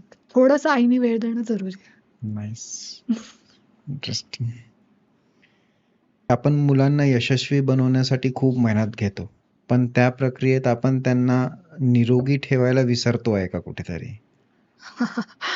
मुलांना निरोगी ठेवायला नाही, बरोबर आहे. ऍक्च्युली कसं असतं ना, लहान मुलांना आपण यशस्वी म्हणजे कॉम्पिटिटिव्ह बनवणं हे झालं अकॅडमिक साईड किंवा हे.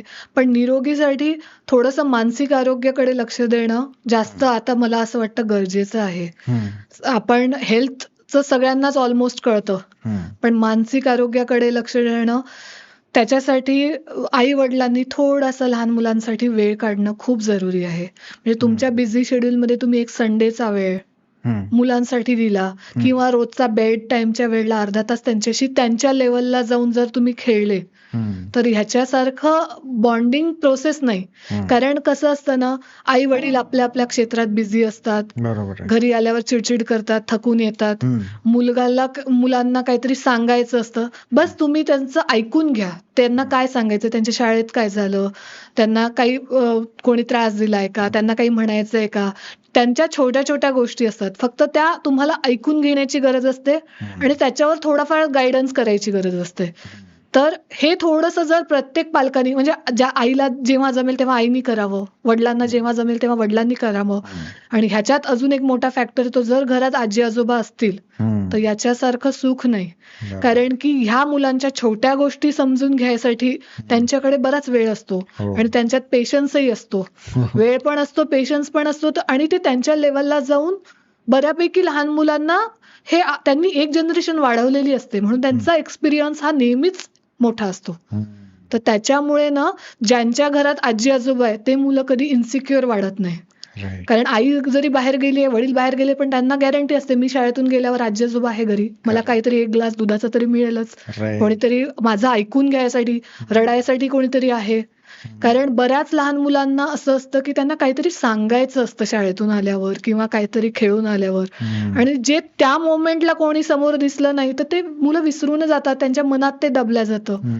तर जर त्यांना रिसीव्ह करणारं कोणी असेल तर मुलांची डेव्हलपमेंट माझ्या मते सामाजिक दृष्ट्या पण खूप चांगली होते. त्यांना जाणीव असते की म्हाताऱ्यांशी कसं वागायचं, सोशल ॲनिमल्सशी कसं वागायचं, घरातल्या पेटशी कसं वागायचं, रस्त्यावरच्या कोणी भिकारी म्हणा किंवा अजून कोणाला ज्याला गरज आहे. आता आपण एवढे सामाजिक प्रॉब्लेम ऐकतो, भूकंप आला, हे आला, तर जर तुमचा सोशल सेन्सच डेव्हलप नसेल, तुम्हाला कोणाबद्दल काही वाटतच नसेल, तर तुम्ही काय रिॲक्शन देणार आहे?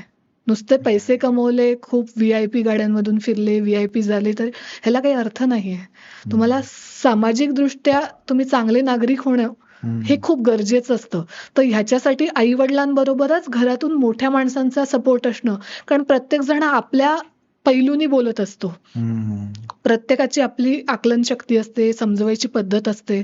तर जे आजी आजोबा समजवू शकतात तसे आई वडील वेगळ्या पद्धतीने समजवू शकतात. तसेच आपले आजकाल नाते कमी झालेत, काका मावश्या, मामा, आत्या.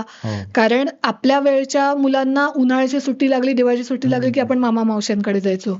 आताचे कन्सेप्ट आलेले आहेत, मुलं सुट्टी लागली, चल आपण टूरला जाऊ, नाहीतर कुठल्या रिसॉर्टला जाऊ, आपण हॉटेलला जाऊ, आपण इकडे जाऊ. पण तुम्ही दुसऱ्यांचे प्रॉब्लेम्स, दुसऱ्या मुलांमध्ये कसं राहायचं, एक शाळा सोडली तर तुम्ही आपल्या नातेवाईकांशी कसं बोलायचं असतं, मोठ्यांचा रिस्पेक्ट कसा करायचा असतो, ह्या गोष्टी सांगून शिकवण्यासारख्या नसतात. ह्या तुम्ही करायच्या असतात.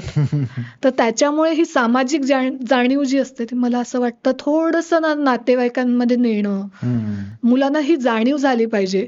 आजकाल सिंगल चाइल्ड कन्सेप्ट आहे. त्या मुलाला बहिणीबद्दल काही वाटत नाही, भावाबद्दल काही वाटत नाही, तर पुढे जाऊन तो नाते काय ठेवणार आहे आणि त्याच्या मुलांना काय नाते राहणार आहेत? मामा, मावश्या, काका, आत्या हे कुठे राहणार आहेत? एक शेअरिंगची सवय लागत नाही शेअरिंगची त्यांना. सवयच नाही. पिझ्झा आणला की खा पूर्ण पिझ्झा अशी सवय लागते. पण तेच काका मावश्यांचे मुलं असतात तेव्हा आपण बरोबर एक एक पीस घेतो. तर हे जे शेअरिंग असतं, दुसऱ्यासाठी केअरिंग असतं, ह्याची सवय मुलांना लागणं खूप जरुरी आणि ते बेसिक डेव्हलपमेंटमध्येच येतं. म्हणजे साधारण 4-5 वर्षापासून ते 10वी पर्यंत. पुढे तुम्हाला करायचंच आहे, एकटं हॉस्टेललाही जायचंय, शिकायलाही जायचंय. पुढे तुम्हाला आणि तेवढं तोपर्यंत डेव्हलप झालेले असतात. तर त्याच्यामुळे मोठ्यांशी कसं, म्हणूनच जे अमेरिकेत आता प्रॉब्लेम येत आहेत ते आता आपल्या इंडियात दिसायला लागले आहेत. अमेरिकेत जसे म्हातारे एकटे असतात कारण त्यांच्या नातींना सवय असते की 14 वर्षापासून इंडिपेंडंट. तर त्यांना जो प्रॉब्लेम येतोय तो आता आपल्या इंडियात यायला लागलाय कारण सिंगल फॅमिलीज आहेत. इथे जुन्या काळी जे कन्सेप्ट होते की मावशीकडे जायचंय, आत्याकडे जायचंय, त्यांच्याशी कसं वागायचं, हे आता हळूहळू मुलांना कळेनासे झाले आहेत कारण की ते एकटे एकटे राहतात. शेजारच्याच मुलाशी, काकूशी कसं बोलायचं असतं हेच तर लोकांना कळत नाही. लोकांना आपल्या बिल्डिंगमध्ये खाली वर कोण राहतं हेच तर माहित नसतं आणि म्हणे 10-10 वर्ष त्या बिल्डिंगमध्ये राहतायत लोक. तर थोडंसं सामाजिक जाणीव होणं मुलांना हे उपजत नाहीयेत, हे शिकवावं लागतं. एक लोनलीनेस त्याच्यामुळे खूप मोठा तर त्याच्यामुळे लोनलीनेस, डिप्रेशन, सुसायडल टेंडन्सीज या इतक्या वाढल्या आहेत कारण तुम्हाला, आणि त्याचंच हे प्रतिकात्मक आजार आहेत, ऑटिझम, ADHD, हे त्याचेच कारण हे जुन्या काळी एवढे दिसत पण नव्हते आणि तेवढे डायग्नोज पण नाही व्हायचे. म्हणजे मुलगा हा उशिरा बोलायला लागला हे खूप क्वचित घडायचं कारण आईच्या आधी आजीला कळलेलं असायचं, त्याच्या मामीला, मावशीला कळलेलं असायचं की अरे तुमचं बाळ बोलत नाहीये. आता त्यांना आईवडिलांना जाणीव करून देणारच कोणी नसतं एक डॉक्टर शिवाय की तुमचं बाळ बोलत नाहीये, तुमचं बाळ उभं नाही राहायला लागलंय.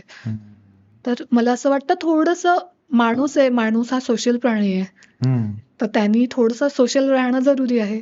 मग पुढे जाऊन तुम्ही विचार करता की लग्नात डिवोर्स का होत आहेत, मुलं व्हायला प्रॉब्लेम होत आहेत, कारण त्यांना लहानपणात अडचण, बहीण भावाला भावाची अडचण होते, भावाला भावाची अडचण होते, कसे नाते टिकणार?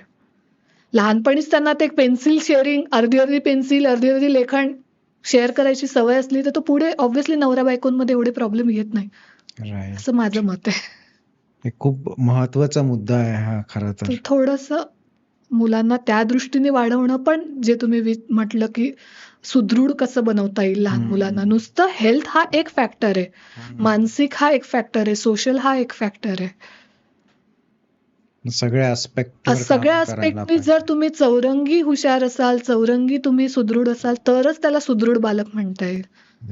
तुम्ही फक्त हेल्थनीच गबू म्हणजे हेल्थनीच चांगले आहे आणि बाकीचं तुला साधं बाजूच्या मुलीला देता सुद्धा येत नाहीये एक पेन पेन्सिल, असं लहान मुलाचं सुरुवात बाळाचे पाय पाळण्यात दिसतात. मग पुढे टीम वर्क नाही करता येत. पुढे कॉर्पोरेट वर्ल्ड आहे, कॉर्पोरेट वर्ल्ड मध्ये काम करायचंय, मग भांडणं होणं, सततचं जॉब शफलिंग करणं, त्यांना ऍडजस्टमेंट नावाच्या प्रकारच शिकत नाही. ते प्रत्येक वेळेला ओव्हर पॅम्परिंग आईवडिलांकडून असते आणि आईवडील स्वतःच्या गिल्टमध्ये प्रत्येक गोष्ट देतच चलतात. त्यांना स्कॅरसिटी कधी येतच नाही की पैशाचे प्रॉब्लेम काय असतात, घरात फॅमिली प्रॉब्लेम आले की कसं तयार राहायचं, आपण दुसऱ्याला कसं सपोर्ट करू शकतो, ह्या गोष्टी मुलांना जर तुम्ही लहानपणी नाही शिकवू शकले तर पुढे तर कठीणच आहे. जसं आपण लहान होतो तर एक वाक्य जे नेहमी ऐकायचो, जे आता आपण ऐकवत नाही मुलांना, ते म्हणजे पैसे झाडाला लागतात का. बिलकुल. आता एक म्हणजे राहिलंच, आई वडिलांचा गिल्ट असतो की मी वेळ देऊ शकत नाही मुलांना, तर म्हणून मी त्यांनी सपोज आपण कुठे मॉलला गेलो आणि हे मागितलं की त्याला पटकन घेऊन दिलं आणि त्याला चूप केलं, आपली जबाबदारी संपली. पण त्याला त्याची किंमत कळली पाहिजे की हे तुमचे 100 रुपये कमवायला आई वडिलांना किती त्रास होतो, त्याची जाणीव झाली पाहिजे. बस जाणीव होणं जरुरी आहे. मॅटर नाही करत 100 रुपयाची गोष्ट आहे की 1000 रुपयाची गोष्ट आहे. कारण एक प्रकारे वेळेसाठी ते ट्रेडिंग असतं, ते पर्टिक्युलर आई वडिलांचा गिल्ट असतो की लहान मुलांना ते, कारण घरी बऱ्याच आता कंडिशन मुलांच्या बघतो आपण, बायांच्या भरोश्यावर वाढतात. माझं स्पष्ट मत आहे, मुलांनी 5 वर्षापर्यंत तरी बायांच्या भरोसे वाढायचं नाही. कारण बाया काय शिकवणार ना, जे आई आजी शिकवू शकते पोट तिडकीने, ते बाया काय शिकवणार. तर त्याच्यामुळे थोडेसे बालसंस्कार हे झालेच पाहिजे आणि ते घरातल्याच लोकांनी झाले पाहिजे. जसं मी मसाजचं सांगितलं, 1-1.5 महिना आईनीच केला पाहिजे. तेवढं जमत नाही, एवढी कंडिशन खराब नसते डिलिव्हरी नंतर. तुम्ही बॉन्डिंग केलं तर, कारण history repeats again and again. तुम्ही उद्या आजी आजोबा होणारे, तुमचे मुलं आई वडील होणारे आणि त्यांचे मुलं त्यांना तसंच वागवणारे आणि ते तुमच्याशी तसेच वागणार आहेत. History repeats again and again. त्याच्यामुळे तुम्ही मुलांना किती वेळ देतात, मुलं तुमच्यासाठी किती केअरिंग आहे, त्यांना त्यांची जाणीव आहे का की आपल्या आजी आजोबांनाही दुखतंय किंवा त्यांना काही प्रॉब्लेम येतोय, हे थोडंसं मुलांना जाणीव होणं तरी जरुरी आहे. मुलांना असं नाही म्हणत खूप कामाला सांगा, पण घरातली छोटी मोठी कामं आईला मदत करा. ती जाणीव असली पाहिजे की आपली एकटी आई सकाळपासून उठून आपला डबा बनवते, शाळेत पाठवते, कामं करते, बाईकडून काम करून घेते, स्वतः जॉबला जाते, आल्यावर थकून आल्यावर जर मुलं घरी आहे आणि त्यांनी 1 ग्लास पाणी आणून दिला, काय हरकत आहे, काय हरकत आहे. ती त्यांचं लव दाखवण्याची पद्धत आहे, काय हरकत आहे. पण ती जाणीव तर पाहिजे की आई थकून आलेली आहे, नाही आल्या आई मला हे पाहिजे, आई मला ते पाहिजे. थोडंसं आई आजारी पडली तर थोडं मदत करणे, काय हरकत नाही. सेन्सिटिव्हिटी पण वाढतं ना त्याच्यामुळे मुलांची. त्याला इमोशनल कोशंट, म्हणजे थोडंसं लहान मुलांचं ना तुम्हाला ट्रिगर करावं लागतं.